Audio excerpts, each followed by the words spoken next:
Sometimes a fig is made better by the name. In fact, it can make it even exquisite. And this is Exquisito. Let's take a look. Here's a professionally made but unnecessary intro. So let's talk about figs. Let's talk about figs. All right, so another exciting fig tasting video. This is my first fig off of Exquisito. This is a fig I got from One Green World, one of the best nurseries in the United States to buy from if you want to look at figs. And they're here about 15 minutes from me, which is dangerous. And I put it in a pot last year. It's been in a greenhouse the entire time.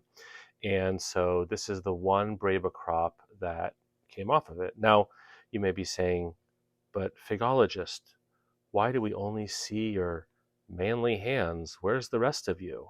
And that is for very special subscribers. I'm just kidding. Now that you've got that gross thought out of your head, let's talk about this fig. So, a couple things about this fig. One is it was a wild seedling in California that was found, and if I'm right, I'm pretty sure it's the same person who found Angelito and Thermalito, which is the trifecta of Litos. There's also Meteorito, but I think that one's a Smyrna fig, so I don't think that's one I would ever get.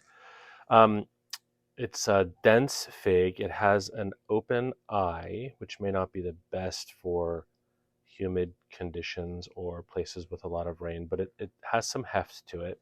It's also supposed to be like the Treisplay, which is capable of two main crops in warmer climates. So let's take a look. Let's weigh it, see what it weighs out as. So this one comes out at 64 grams, so it's a good size.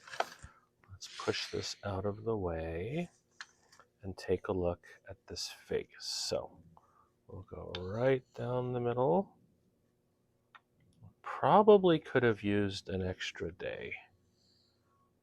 Although, I mean, it feels super duper ripe to me. So a lot of nectar. There was no honey at the eye, but just a really, really pretty color.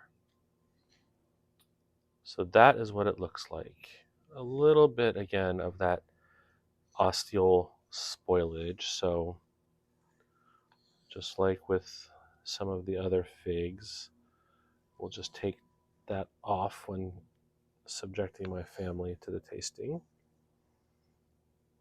My 13-year-old is becoming less and less enthusiastic about doing these tastings, so we'll see how long that lasts. Okay, let's take a look, and I'm going to eat the biggest piece because figs. Let's take a look. Nobody wants to hear gross sounding fig chewing into a microphone. Okay, so first thoughts. One is super delicate skin, moderate to real significant sweetness. This is very, very sweet. Not a single bit of seed crunch.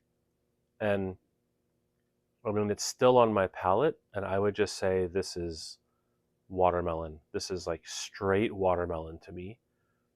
Maybe a hint of grassiness if it was a day early, but this is a delicious fig. I mean, like really, really good texture. This is one where like you could just scoop and spread it on a cracker. I mean, like really, really delicious.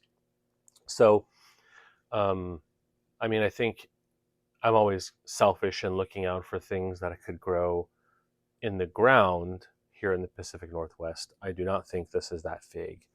But if you want just a unique fig, I mean, this has a really interesting texture and flavor, and its density is really, really nice.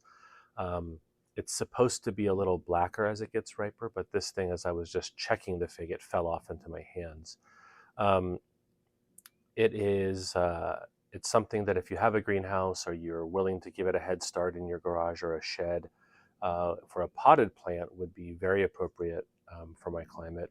I think if you're obviously in California, this is great because you don't have the severe humidity and rains that you'll have in like the southeast United States. Texas, this would be a great option for Texas.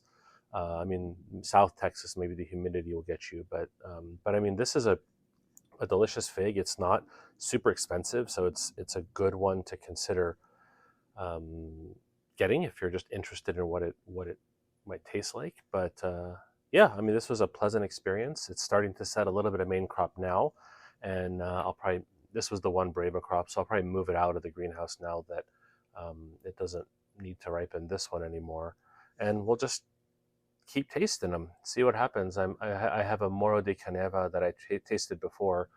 I've bagged it, and I'm going to try to let it dry on the tree.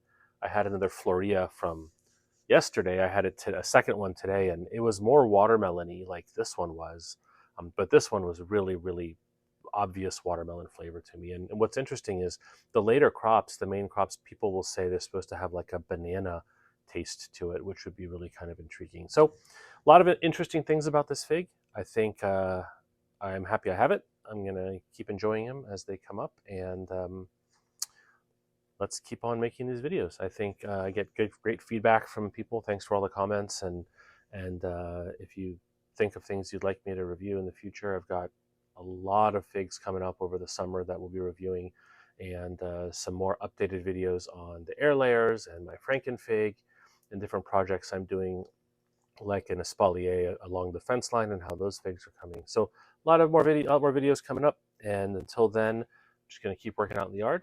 Have a great rest of your night. Take care.